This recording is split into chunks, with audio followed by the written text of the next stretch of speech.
takeaway was that a lot of the performance was right against a top side.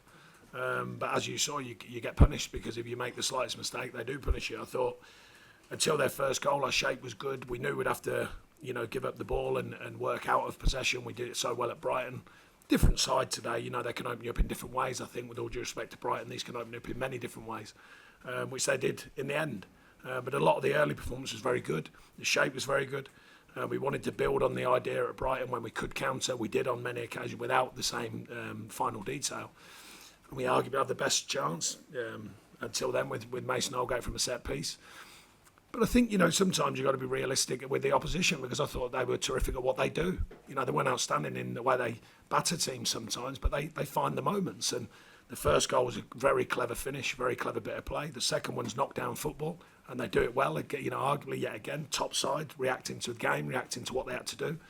Because they played in front of us, they hadn't really asked too many questions. They stretched the pitch, get the bits, cross, finish. Simplistic football, but done with detail.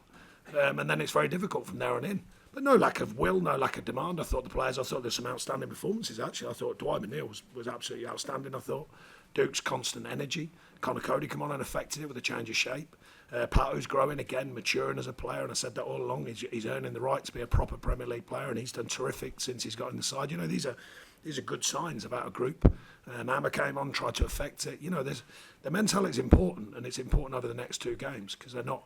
They're very tough games for different reasons. But you're playing the top side there, top side. How big is the concern of Dominic Calvert-Lewin?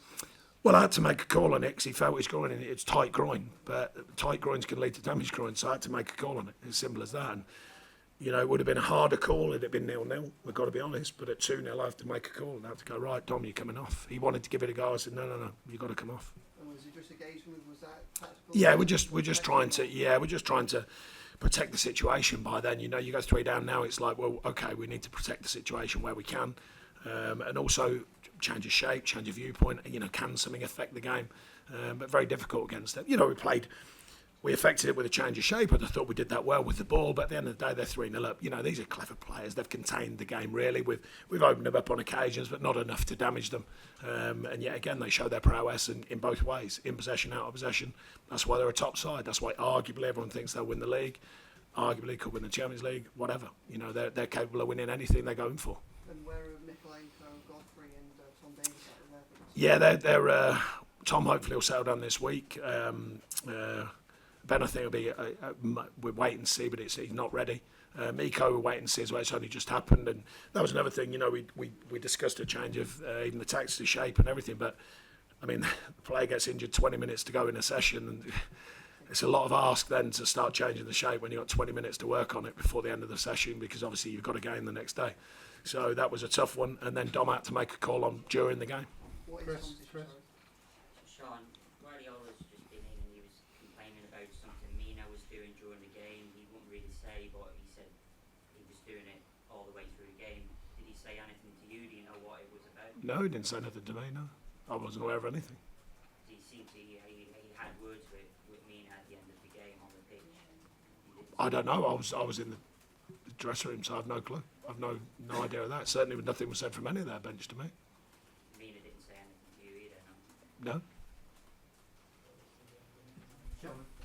Would you have any idea what he could be talking about? As in, he said, Mina does this all the time, but he doesn't need to do it just every game. Would you have any idea? If he did it all the time, it'd done well to see him, because I haven't seen him on the pitch for weeks. So I don't know when he was doing it. He must have been watching videos or something.